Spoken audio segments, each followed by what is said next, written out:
If you are anywhere on the internet, you would have come across this term high value.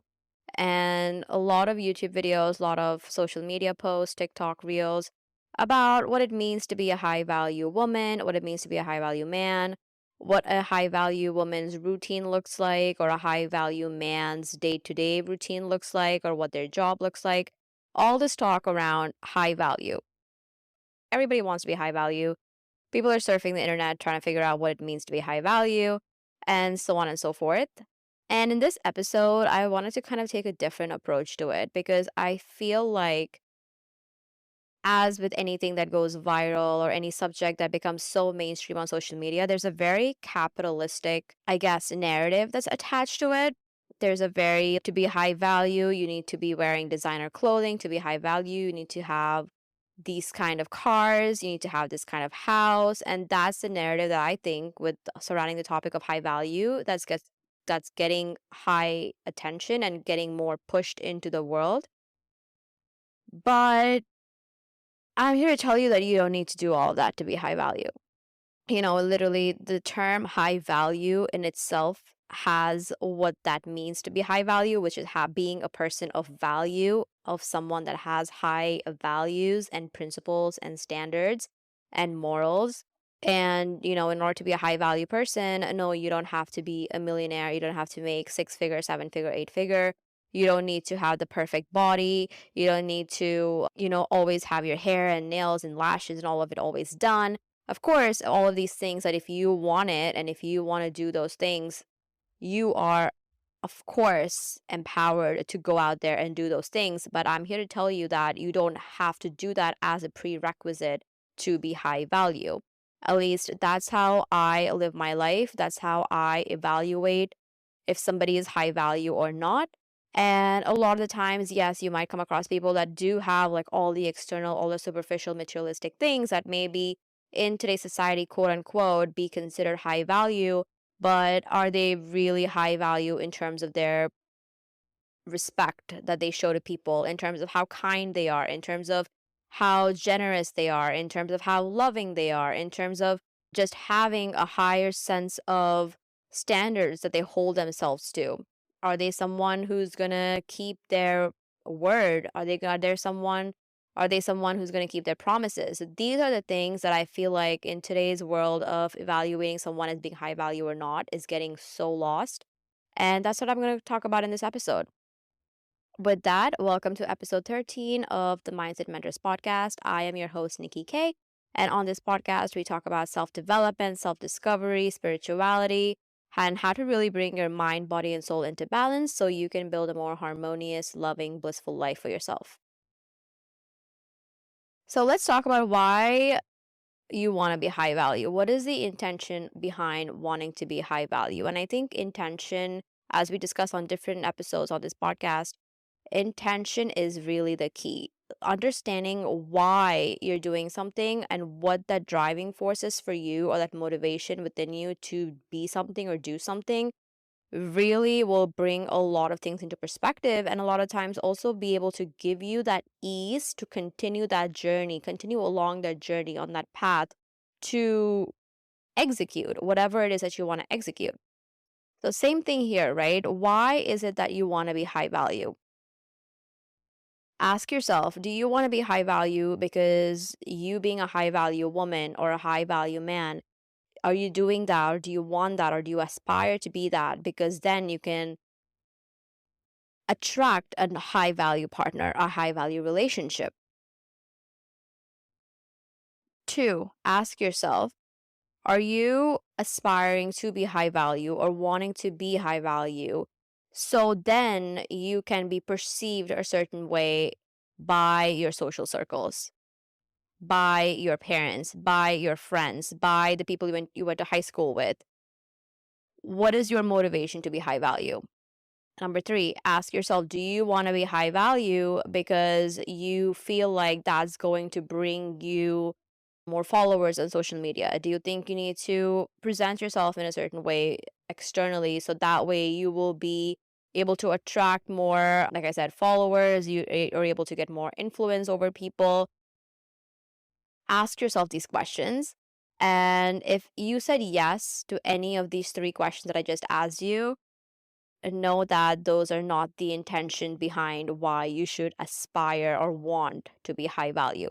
Of course, if you're high value, you are naturally going to attract another high value person, but that should not be the reason behind why you want to be high value.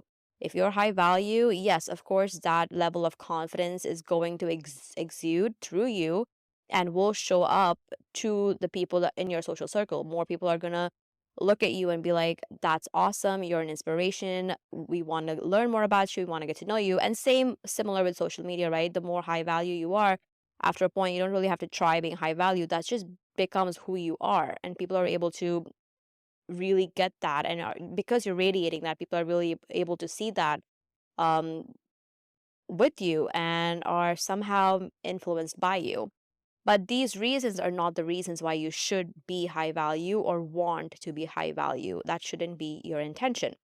Now, what should be your intention to be high value? You should want to be high value for you. It shouldn't be about what people can do for me once I'm high value, but the mindset should be when I'm high value, I'm able to serve people with the things that I have by being high value. By being high value, I'm able to show up for people in ways that they need me to show up. By being high value, I'm able to, um, spread love or spread empathy or spread positivity in the world.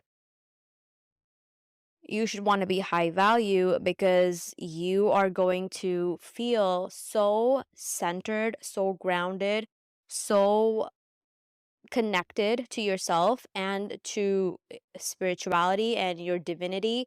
And, if you're not spiritual, not religious, none of that, that's okay. You will still, by being high value, feel that deep sense of connection within yourself. And that, let me tell you, that kind of confidence that you get from being connected to yourself and your power is something that nothing, absolutely nothing on the external can bring you. I've met a lot of people who have the flashiest cars and have designer bags and clothes, and they're so broken. They're so broken as people on the inside. They seek that validation so much externally, and they're so unhappy because they think that going on fancy luxurious vacations or like having designer things and or being married to someone that is socially perceived to be high value, they're so miserable because they're missing that very, very, very important part of that connection, which is that connection to themselves. And being of high value for yourself will really bring that into perspective and will give you the greatest thing that you probably will ever have, and that is yourself. And what's not being high value, right? Like I said there in the beginning of this episode, high value isn't materialistic. With everything that I feel like that comes up on social media, you have to be so vigilant in asking yourself, why is this narrative being pushed? Question everything, question everything. If someone's telling you all of a sudden like, oh, you have to be high value, and that's being pushed out through all of the social media and all and news and magazines and whatnot, why is that narrative being pushed? It is being pushed because there is a very important part of something that is going to benefit the capitalistic society we're living in, right? So what's being pushed out on social media with being high value, like I said, is spending a lot of money, getting the biggest house, getting the fanciest car, having your nails done, wearing designer clothes, shoes, and bags, always going out and spending like thousands of dollars on like fancy restaurants and vacations and luxury. And of course, I love luxury. Yes, I do go out there and I do spend money on myself, but those things is not what you have to do to become high value. Those things eventually you'll figure out that once you kind of take care of the internal, the external just kind of follows. So here are four standards that will really tell you if you're a high value person, or if you feel like you don't meet these four standards of being high value. I say that it doesn't take a lot of external things. It's more of a dive. It's a more of a call for you to dive deep and really build these standards for yourself within you. Number one, are you a high value person? Self respect. Do you have self respect? Do you have a sense of self worth? Do you have internal confidence? These are the things that you should be building within you if you want to be someone of high value. I used to say that the one of the biggest purposes of a woman's life is to be at a place where she has fully found her self-worth. But I'm going to expand this to the men as well. I'm going to say that in general, as a person, as a human being, it is our purpose. It is our one of our core lessons actually as a human being on this planet. Some people it's like our self-worth is really tied into how we were treated as children, is tied to how we were treated in old relationships, and as you go through life your self-worth kind of gets tarnished. But that's the lesson. The lesson is to come out of all of those things that have taught us that we aren't good enough, and finding that value and that worth within yourself. Only when you have that sense of self-worth and self-respect, you are then able to have boundaries. You're going to figure out what your boundaries are. I feel like before, when you don't have self-respect, you don't have self-worth, you don't even know what your boundaries are, and you let kind of people just walk all over you. You live in this sense of wanting to be a people pleaser. You think that making people happy is going to make them show up for you in the way you need them to show up for you, but you eventually realize that you're not going to get that kind of respect that you want back from these people. So knowing your sense of worth, knowing your self respect builds that confidence within you to have those boundaries, and not just have those boundaries. It's so easy, I think, for us to all be like, oh, I won't tolerate this, I won't tolerate that. But then guess what? Someone disrespects a boundary and crosses a boundary, and you don't uphold it. You give people multiple chances after they continuously cross those boundaries. So then, do you really have self-respect? I think it's time to go back to the drawing board and kind of figure out again what is my boundary, and not just knowing what that boundary is, but having the confidence and the power within you to uphold that boundary. So that way, when someone disrespects that boundary, you have two options. You either confront them, call them out for their bad behavior, or you have enough strength in you to walk away. And I don't care how much you love this person, like this person, how long you've been friends, or what everything they've done for you in the past. I don't care. If someone disrespects your boundary after you have clearly communicated to them that that is a boundary of yours, and they still don't care and disrespect it, you are either going to call them out for it, and if they do it again, you have to walk away. Okay, so this is number two of how to be a high value person. You are going to have to become highly emotionally intelligent. There's a lot of value I know that we give to just intelligence, but emotional intelligence, I think, is something that'll really equip you to win in the long run and to be somebody who is able to sustain their energy and strength for a longer period of time to get to that goal or that vision that they have for themselves. And I know in the society that we live in, usually emotions, if you show your emotions, it's taken for weakness. I know kindness is taken for weakness, but I think that's because we don't fully understand what emotional intelligence is. The way I see it, emotional intelligence is having that ability to walk into a room and be able to read the room.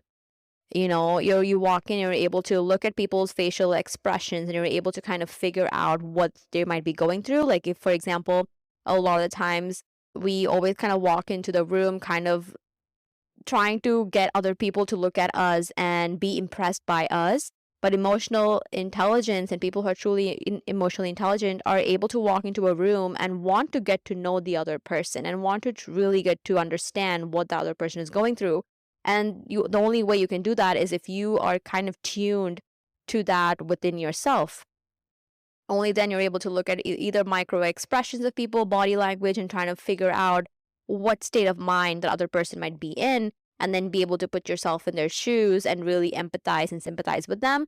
And if you are especially someone in the world of business or in career in general, or if you're just in general looking to make new friends, it's really, really important that you develop the skill that of being able to um, have emotional intelligence.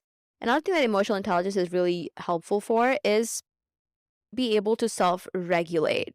Self regulation is actually so, so important. And we lose that ability to self-regulate our emotions, especially when we're angry. And a lot of times we act out of character and we make really harsh decisions when we are in that state of feeling just angry and bitter. And a lot of times we say things to people that we don't really mean because in that spur of the moment, we're just so angry.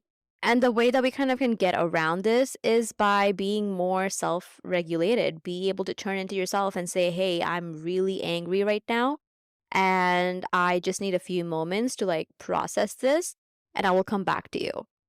And when you are able to have that kind of self control and have that kind of control over your emotions, that's actually really, really attractive. More people are then willing to see you as someone that they can respect and value because you value yourself enough to own your emotions and then not act out on those emotions, but be able to self regulate and say, hey, I just need a moment to process this. Another thing that I think we should control, and that this is something that I have learned over a period of time, is to not be overly emotional in terms of, crying, for example. I'm a Cancer.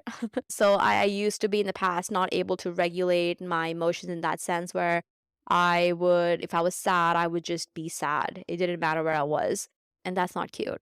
Okay. No one wants to be around someone that's crying or no one wants to be, as much as we say that, oh, you shouldn't hold your emotions back and you should be yourself and all of this, the self-regulation piece of this really, really comes in even when you're feeling sad and even when you are, on the verge of like crying because you're so upset about something.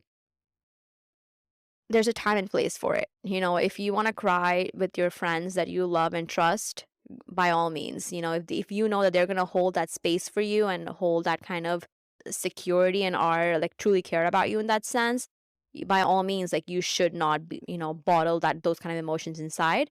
When you regulate your emotions, just like anger, sadness is also something that you should be able to understand that there's a time and place to express it. And another reason why emotional intelligence is really important is because you're going to be able to empathize with people a lot easier. Because like I said, when you are more in tune with your own emotions and when you are able to self-regulate and you are able to calm yourself down in these volatile emotional states, you are able to show up for people in ways that they need you to show up. And this is not about, putting other people ahead of you or putting other people's needs ahead of you. It's just that you are able to take care of yourself and you are so secure with your emotions that you are able to show up for people and hold space for people the way they may need you to hold space for them. And that automatically raises your value in their eyes. And I'm not saying that you should do this because then they will perceive you to be high value. You should do this because this is just who you are. This just is how you show up for people. People look at you as someone that they can rely on. So that's number two, emotional intelligence, self-regulation of your emotions, being alert to how you're feeling internally at all times is something that will really make you a high value person. Number three, to be a high value person is to be independent. Okay. And this is so important, regardless if you're a man or a woman. You have to be financially independent. Okay. You have to be emotionally independent, like we discussed in the last point, and you have to be self reliant. I'm not saying that you shouldn't be able to depend on other people to help you once in a while. Of course, you should depend on other people. We are social beings. There are low times and there are high times. In those low times, you should be able to rely on other people. But overall, to be a high value person, you should really pay attention to how independent you are emotionally and financially, also physically. Physically, also, you don't want to have to always rely on someone or depend on someone for your safety or your well being. Same with financially, you don't want to have to rely on someone else to, for example, you want to go out and have like a nice meal. You shouldn't have to rely on someone else to finance that for you. If you want to travel, and I'm going to talk about travel all day, but if you want to go on a trip, you should be financially independent to a point where you don't have to rely on someone else or have to do things that you don't want to do in order to be able to finance that trip. Another thing that being independent financially and emotionally is going to get you is a sense of self confidence. And as we discussed, like confidence kind of is the underlining theme throughout this episode of what it means to be high value. But when you are financially independent, emotionally independent, and self reliant, you are automatically a high value because you know how important it is to take care of yourself. You see yourself as someone who is valuable because you are taking care of yourself physically, emotionally, mentally, financially. And another thing with being independent and prioritizing being financially independent, emotionally independent, is that you are able to spend time on your own. And I feel like this is something that a lot of people struggle with, and that is this feeling of feeling lonely when they're spending time alone. I know it's easy to say once you kind of cross that path, but I remember there was a time when I was just so codependent. I was codependent on people that I was dating, and I was codependent because I just felt like I could not be alone. Like being alone, like triggered so many like different types of anxieties within me where I I couldn't do it. I couldn't spend time by myself. I couldn't spend time alone with my thoughts because my thoughts were just so they were running at like such high speeds, and my thoughts were mostly triggered by anxiety and fear and were mostly negative. So I really stand by it when I say that you have to prioritize your alone time and be independent. Yes, financially and emotionally, but also physically be able to be alone and be okay with it. And not just be okay with it, but actually enjoy it. And how you get to this point of actually enjoying your alone time without feeling lonely, and how you build that sense of solitude and become solid in that feeling is by just painfully putting yourself in situations where you have to be alone. So what I did is I started to really force myself to spend time alone. And I think COVID actually was a great kind of starting point for this because we were externally, yes, we were just kind of forced to spend more time alone.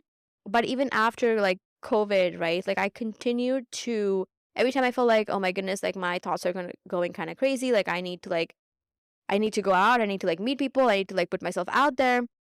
I taught myself to self regulate and be like, okay, you are feeling a little lonely. How we're gonna manage this, how we're gonna deal with it is by dealing with it and facing it head on. So I then actively force myself to isolate and actively put myself in a position where I would spend like days just by myself. I think the longest that I went with just spending time by myself, like not really interacting too much with people online, not talking to really anybody on the phone. Yes, I would just like check in with my parents here and there. It was a period of like 2.5 weeks where I just went through it. I decided that I was going to face my fears of being alone, and I am going to just feel it. I'm going to feel every emotion that comes out of it. It's kinda like a muscle. You wanna work your muscles, you're gonna have to go to the gym and, like, work it. It's similar with emotional independence and finding that solitude as well within you is to painfully put yourself through that thing that you're so scared of. And when I came out of it the other side, I was such a different person. I now love spending time on my own. Like when I'm traveling, of course, I have to be around other people and I have to spend time with other people, which is so much fun. The reason I keep doing it is because it's so much fun. But then I also love coming back home and just recharging my batteries and just being alone and just reconnecting with myself. And I truly, truly enjoy that time that I spend with myself. And I actually look forward to that time that I have with myself. So that's number three. You have to build that sense of, yes, financial independence, emotional independence, but then also the independence in your solitude and being alone physically and not having to codepend on other people. That's going to make you high value because then you find this kind of self love and radical self acceptance towards you that automatically raises your value within you and it grounds you. Number four of what you need to do to be high value is you are going to dedicate your life to be a lifelong learner. You are going to prioritize your self development. You are going to prioritize this journey of building new skills, learning new skills, putting yourself out there, facing rejection, facing failure, getting back up and going back out there and redoing it all over again. And what this does, this sense of always prioritizing self-development, it takes you out of that fear mindset, which I think is so important. Like a lot of the times, the reason that we love our comfort zone, we love staying in our comfort zone, is because A, it's comfortable, and two, is really because our fears get in the way of getting to the thing that we really want. A lot of times we'll say, "Oh, I'm really comfortable, I'm really happy right now, but I know that I'm meant to do something else. I know I'm meant for something more." But what is that thing that's keeping us from going after that thing is usually our fears. Yes, you're comfortable, but it's also that fear of what if I fail? What if I get rejected? What if, people laugh at me? Or what if I fail while people are watching me? Or what if, like, no one supports me? All these things are going to come up. But when you prioritize your life to always be a student of life, it just makes the journey more fun. And I always say this, life is a game. And do you really want to continue just playing it small, playing it easy, staying on level one, level two? No, we want to level up and we want to play the more tougher levels, the harder levels, because it's more fun. And once you really start to look at this whole journey of life as a game, as not more of the end result, but as the process, as obstacles and learning how to cross through those obstacles and pass them, that makes life more fun. So if you want to have more fun, you have to be able to continuously be putting yourself out there and building that kind of that playfulness with life and the universe and God and all of these things that is and isn't around you. And this is going to make you high value because people are going to see you as someone who's not afraid, who's people are going to see you as someone who's brave, and that's going to naturally inspire other people to also want to embody those characteristics. As much as social media has its downs and as much as we shouldn't be really looking at other people to live our lives, I believe that you should be looking for people to inspire you.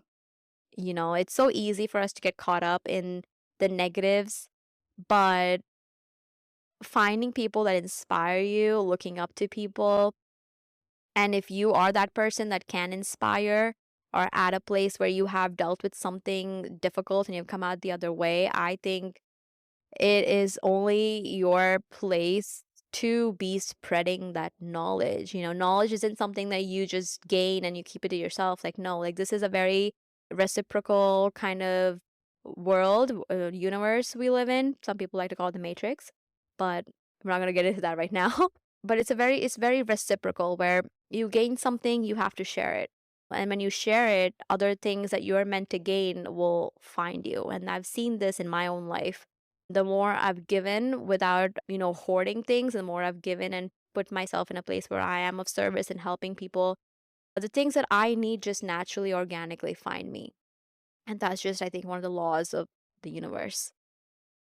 So dedicate yourself to always learning new things, learning new skills, inspire other people, be inspired by other people. All of these things kind of play into how much value that you build within yourself. And then that kind of value that you see within you and build within you, that kind of groundedness naturally will attract other people to also view you as high value.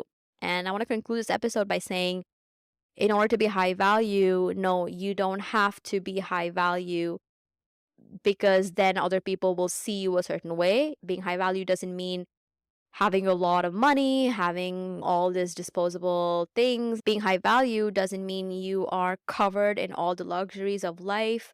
Of course, it doesn't hurt, but that is not a prerequisite to be high value. Being a high value person is someone who has high values, someone who has high morals, someone who holds themselves to a high standard, someone who shows up in the world and respects people with kindness, and someone who's of service, and someone who's loving and gentle, and all these great things. So don't let this capitalistic world that we live in tell you that you need to wear certain clothes or, speak a certain way and talk a certain way superficially to be high value. You are high value from the moment that you are able to look at yourself and see that you are of someone with value, that you are someone who is worthy, that you are someone who's emotionally intelligent and someone who can show up for people and someone who's reliable, that you are someone who's financially independent, someone who is emotionally independent, someone who can self regulate their emotions, and someone who is self reliant. That you are high value because you are someone who has dedicated your life to being a student of life. So, with that, this is the conclusion of episode 13 of the Mindset Mentors podcast. If you like this episode, don't forget to hit follow and don't forget to follow me on my Instagram at Mindset Mentors. And if you want to follow my personal Instagram, that is at Nikki, Niki.Kay. And also don't forget to visit the blog at www.mindsetmentors.com. We have tons of other information on there. So get engaged and let's level up physically, mentally, spiritually together. Peace out.